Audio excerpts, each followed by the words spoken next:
Décembre 2015, à l'est du Cap Corse. À bord de leur bateau, l'André Malraux, les archéologues français du DRASM, département des recherches archéologiques subaquatiques et sous-marines, sont en mer pour une mission d'exploration. À leur tête, Michel Lourd, directeur du DRASM, et Franca Sibechini, son adjointe. Ils effectuent une plongée à 300 mètres de profondeur avec le robot Perseo équipé de caméras. Leur objectif, étudier pour la première fois une épave localisée quelques mois auparavant. Un site dont l'état de conservation est exceptionnel et où des centaines d'amphores sont encore là. Typiques de celles utilisées pendant l'Antiquité pour transporter du vin, les amphores semblent être presque restées dans la position qu'elles occupaient à l'époque à l'intérieur de la cargaison du bateau. Nous avons tout de suite vu qu'il s'agissait d'un des rares épaves intactes à grande profondeur. Moi, dans ma carrière, en plongée, je n'ai vu qu'une seule épave encore largement intacte et c'était déjà exceptionnel. Et c'est vraiment difficile aujourd'hui de pouvoir avoir presque le privilège de plonger, même si à travers un robot, sur une épave qui est encore avec son tumulus complètement dans sa position originale. On voit les centaines d'amphores qui sont transportés dans ces bateaux et encore dans leur position de chargement, même si clairement une fois que les bateaux en bois s'est dégradé.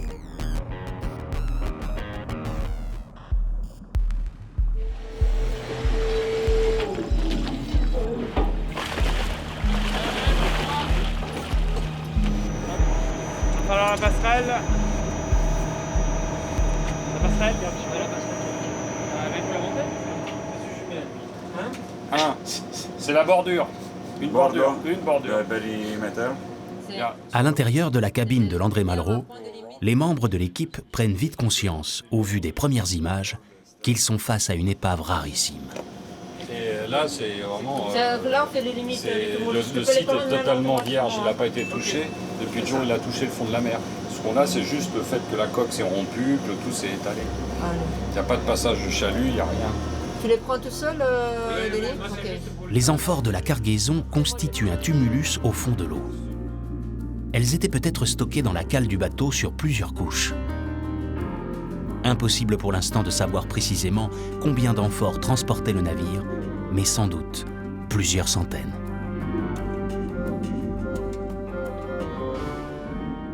Très belle épave, très homogène, qui transportait clairement des amphores de type gréco-italique. Et donc nous sommes plus ou moins dans la première moitié du IIe siècle avant Jésus-Christ. La forme des amphores est caractéristique de celle que l'on définit sous le terme gréco-italique. Ces amphores étaient utilisées entre 300 et 150 ans avant notre ère pour transporter du vin. Pour préciser leur origine et la date de leur fabrication, les archéologues vont tenter de prélever un premier vestige sur le site. Vous voulez remonter quelque chose en fait ou pas? C'est vrai qu'un petit col serait tout bien. Ok, c'est bon. Un petit col rapide. Ça devient gourmand. Rapide. Mais on ne sait même pas lequel. On prend les premiers qu'on trouve. Ok, retourne sur le site. Wobac. Nino pilote les déplacements du robot, alors que Jérôme s'occupe de son bras articulé, équipé d'une pince capable de saisir les objets. Les amphores qui sont restées intactes après le naufrage sont remplies de vases après des siècles passés sous l'eau. Elles sont donc beaucoup trop lourdes pour le robot, qui serait incapable d'en remonter une jusqu'à la surface. Tu as peu de place entre l'anse et le col. Il faut vraiment que tu glisses comme ça. Franca et Michel localisent donc une première amphore cassée en deux. Les pilotes vont tenter de se saisir de l'anse avec la pince du bras articulé. I have something under the ROV because it's not stable. I'm pushing to the... Tu peux peut-être la prendre en bas, non? Si, mais va essayer de On va essayer de le prendre en naviguant. Come on. L'opération est délicate. L'amphore n'a pas été déplacée depuis le naufrage du bateau et chaque mouvement brusque peut risquer de la détériorer.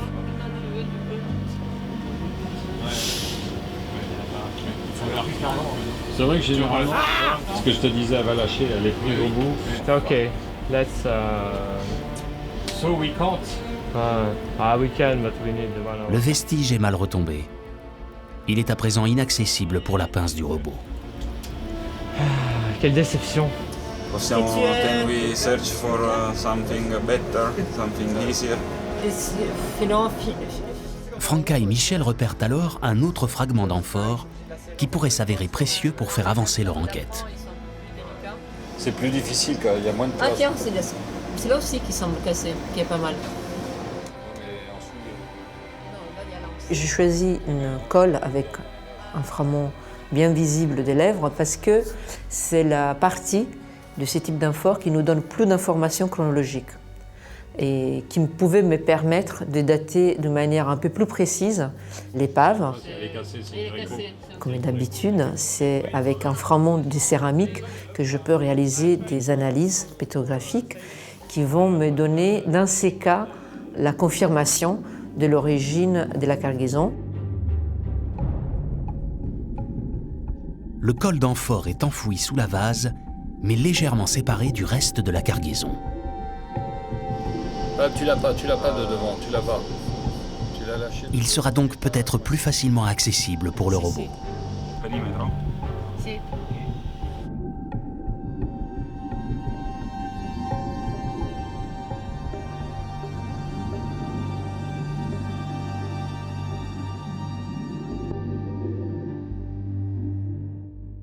Cette fois-ci, l'opération de prélèvement est réussie. Après plusieurs siècles passés sous l'eau, le col remonte vers la surface.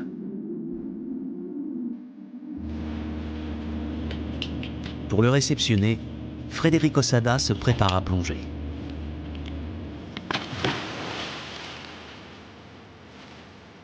Après 65 minutes de montée, le robot arrive enfin à la surface et le col d'amphore peut être récupéré par le plongeur. Le vestige est immédiatement confié à Michel Lourd.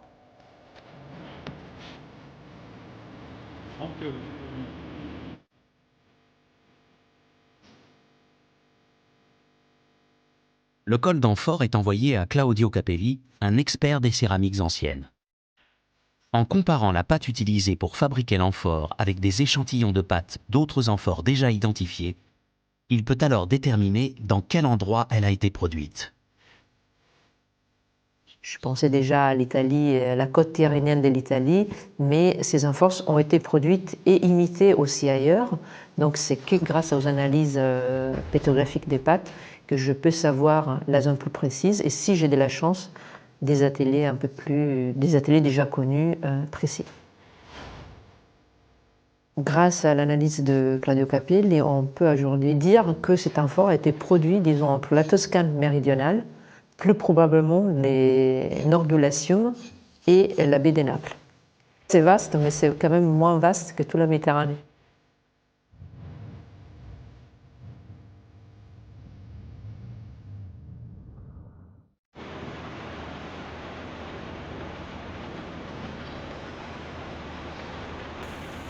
Après la plongée de 2015, et compte tenu de la rareté de l'épave, l'équipe des archéologues décide de retourner sur le site un an plus tard pour continuer l'enquête. Cette fois, ils vont effectuer ce qu'ils appellent une couverture photogrammétrique du site.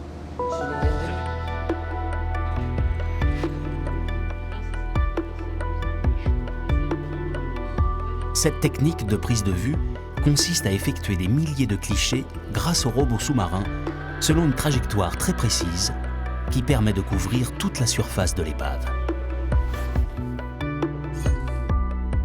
Après un traitement informatique, il est alors possible d'obtenir une vue du site dans son intégralité et d'en déduire plusieurs informations chiffrées.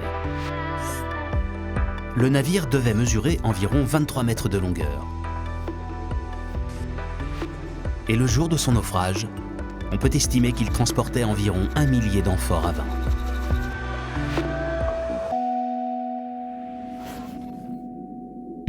Une fois la couverture photogrammétrique réalisée avec succès, Franca décide alors d'effectuer un ultime prélèvement. À cette occasion, on a aussi décidé de prélever une amphore presque complète. Donc on a bien choisi notre pièce, c'est-à-dire un amphore qui n'avait pas le fond et donc qui n'était pas rempli de vase, donc qui était plus légère et qui était positionné d'une manière telle qu'on pouvait facilement prélever l'amphore grâce à son anse sans la casser. Et effectivement, on a bien reçu le coup, dans le sens que l'amphore est arrivé intact à la surface.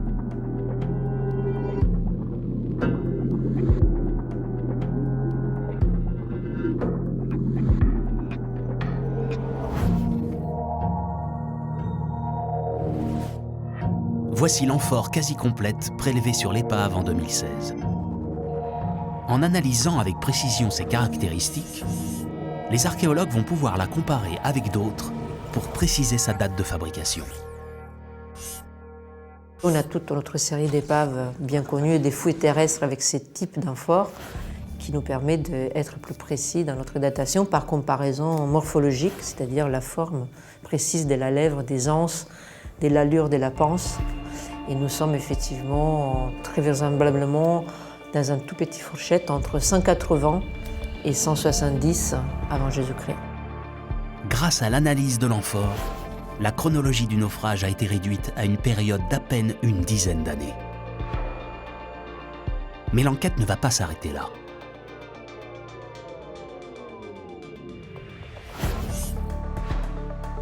Sur la base de l'anse, les archéologues vont découvrir un timbre, quelques lettres laissées par le fabricant pour signer sa production. On arrive déjà à lire les premières lettres, S.A., qui probablement sont les initiales d'un homme, probablement dans ces cas un esclave en affranchi qui a produit l'amphore. Et vu que toute la cargaison est clairement très homogène avec exactement les mêmes types d'amphores, ça on le voit très bien grâce à la photogrammétrie, on peut dire que c'est une cargaison homogène qui a été chargée dans un seul port grâce à la production d'un seul atelier, donc probablement d'un seul producteur de vin. Nous sommes vraiment au début du grand commerce du vin italique de la côte tyrrhénienne vers la Gaule. L'enquête des archéologues permet de tirer les premières conclusions sur l'histoire de l'épave. Le navire a fait naufrage entre 180 et 170 avant Jésus-Christ. Il provenait d'une zone située entre la Toscane et la baie de Naples, une région d'Italie grande productrice de vin dès le IIIe siècle avant Jésus-Christ et qui exportait sa production dans toute la Méditerranée. Ça rentre dans les grands commerces du vin produit sur les côtes tyrrhéniennes de l'Italie vers la Méditerranée occidentale, principalement la Gaule du Sud, donc la France méridionale, et une partie de l'Espagne, en particulier la Catalogne. C'est un commerce qui commence, disons, à être important entre 260 et 240 avant Jésus-Christ et qui se développe vraiment à partir du 240 et qui prend de l'ampleur parce qu'il accompagne un peu l'expansion militaire romaine dans la Méditerranée. Au fur et à mesure que Rome conquit de nouvelles régions, avant tout l'Espagne, après la Gaule, etc., il impose presque les produits de la côte tyrrhénienne italique. Mais l'expansion de ce commerce va pourtant se réduire dès le 1er siècle de notre ère et les exportations de vin italien vers la Gaule vont s'arrêter. Pour comprendre la fin de cette première route du vin, c'est à nouveau en mer que les archéologues vont chercher des réponses.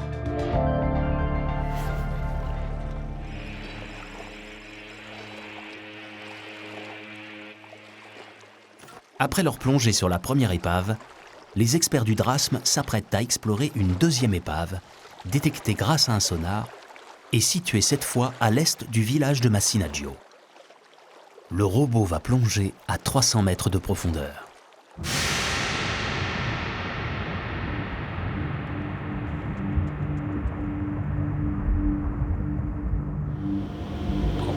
Il a été éclaté. Ah ouais, il a été chaluté. Si, lourdement aussi. Oui, beaucoup. En arrivant sur le site, les archéologues découvrent une importante cargaison d'amphores ravagée par le passage répété des chaluts, les filets de pêcheurs en eau profonde.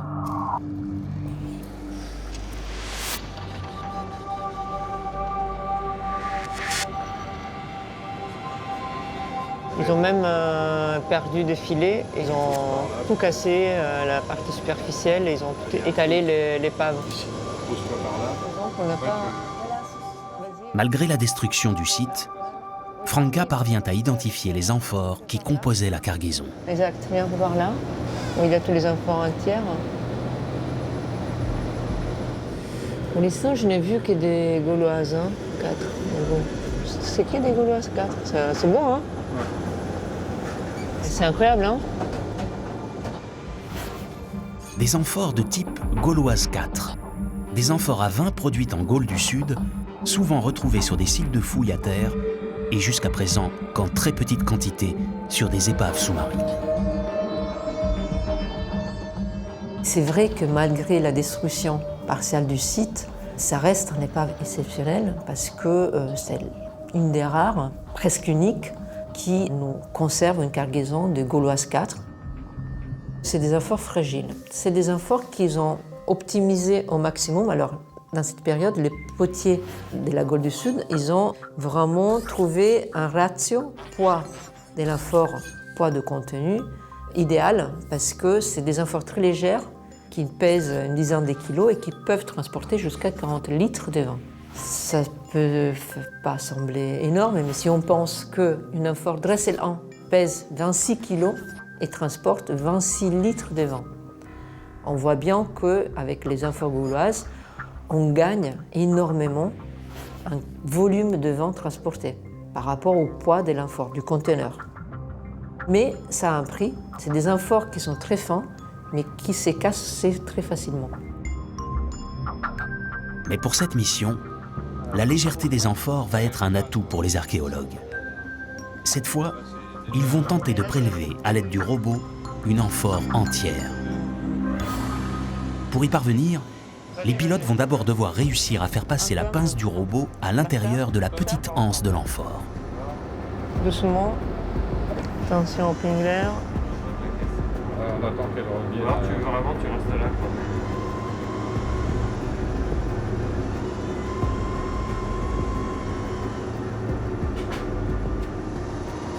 Ah, là, c'est bon. Non, attends. Si, c'est bon, c'est bon, c'est bon.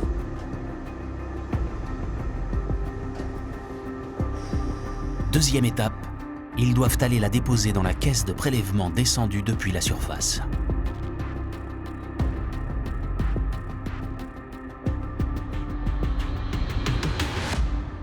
Mais la caisse est trop petite.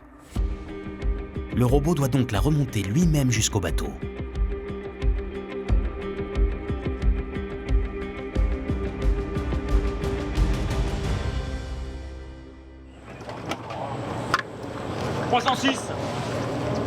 Tu l'avais tous les combien de mètres? Hein? Tu veux la profondeur tout combien de mètres?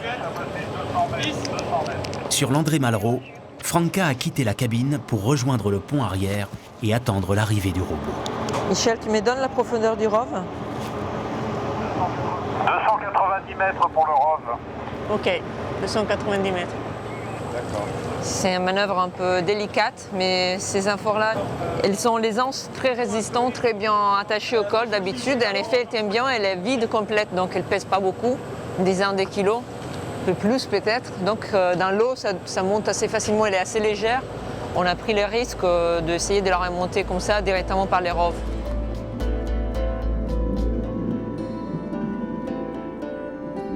Après 45 minutes d'ascension, la Gauloise 4 se rapproche de la surface. Bonjour à l'eau. Franck Bonnet, le plongeur, saute à l'eau pour la récupérer sur le robot.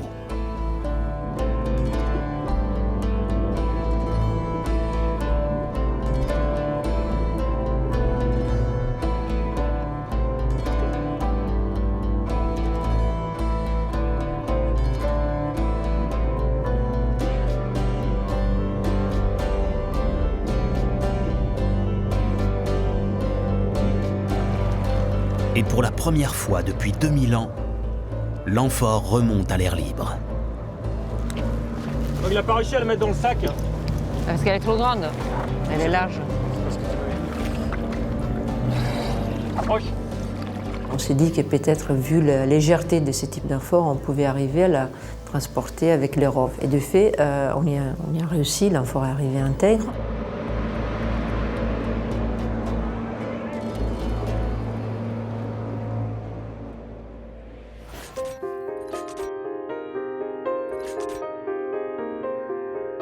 Voici l'amphore gauloise 4, prélevée sur le site de fouille, l'une des rares intactes récupérées sur une épave sous-marine. Un vestige qui va permettre de faire avancer l'enquête des archéologues. Pour ce type d'amphore, la forme, les détails de la forme de la lèvre, des anses, de l'accrochage des anses au col et du fond sont très importants pour établir des comparaisons et chercher un atelier d'origine ou au moins une zone d'origine. La morphologie de l'amphore est comparée avec celle d'autres amphores retrouvées sur des sites de fouilles à terre et dont l'origine et la date de production sont connues. Dans ces cas, par exemple, notre amphore est très similaire aux amphores connus dans les dépotoirs d'Arles. Avec les amphores gauloises 4 d'un type assez précis, on peut proposer effectivement une datation qui ne devrait pas dépasser les premiers siècles après Jésus-Christ. Et donc on devrait être entre 60-70 et la fin du siècle. Les Gauloises 4 de l'épave datent donc de la fin du 1er siècle de notre ère. Mais l'analyse précise des images du robot sous-marin va permettre d'aller encore plus loin. Il y a un autre élément assez important sur cette épave, cette agglomération, cette concrétion qu'on voit dans la zone sud, mais assez centrale, 2 mètres par 4 environ. Et quand on a pu examiner plus attentivement les images, on a vu qu'il s'agit d'une concrétion de quelque chose qui avait de forme des barres à section plus ou moins carrée. Ça doit être du bois compressionné en fait. Hein, avec du fer. Et effectivement, tout fait penser que ces gros blocs concrétionnés, c'est ce qui reste d'un transport de barres de fer. Donc des lingots de fer, qui est un autre des commerces de métaux bien attesté, en particulier par les épaves retrouvées au large de la Camargue. La présence des barres de fer est très importante parce qu'avec la forme des amphores, il nous permet de réduire à 2 les probables points de départ de ces bateaux. Et c'est-à-dire Narbonne, parce que Narbonne, c'est un centre très important de redistribution du vin gaulois produit dans cette région. Et c'est surtout un centre de redistribution des métaux pendant toute l'époque romaine, et en particulier du fer de la Montagne Noire. Mais il n'y a pas que Narbonne. Les petits bateaux qui transportent des barres de fer sont très connus en Camargue. Et donc Arles, c'est l'autre point de départ probable. Arles, c'est un des plus grands ports de l'Empire à ce moment-là. Et donc ça pourrait être l'endroit dans lequel et les amphores avec le vin gaulois de la gueule narbonnaise et le fer a été dans un premier moment stocké, et après une cargaison a été recomposée et dirigée probablement encore une fois vers Rome. Mais la destination du bateau est un peu plus difficile à déterminer. Putain, c'est grand quand même, hein. Regarde Michel. Oui, mais on dirait du bois métallifié, mais sans que je comprenne, comme s'il y avait une masse, quelque chose de lingot qui s'était concrétionné. Mais si tu arrives à te mettre là, il y a un truc au centre, il y avait peut-être un chargement plus lourd, mais ce qui m'étonne, c'est qu'on n'y voit même plus la forme, quoi.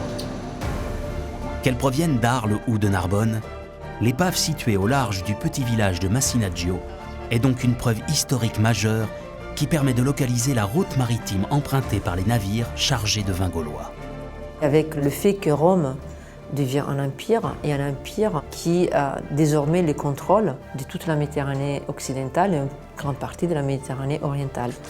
Ça produit un changement dans les marchés, dans le sens que Rome, c'est une ville qui a plus d'1 million d'habitants, donc chiffre énorme, donc une population qui doit être nourrie, et elle devient de plus en plus un centre de consommation.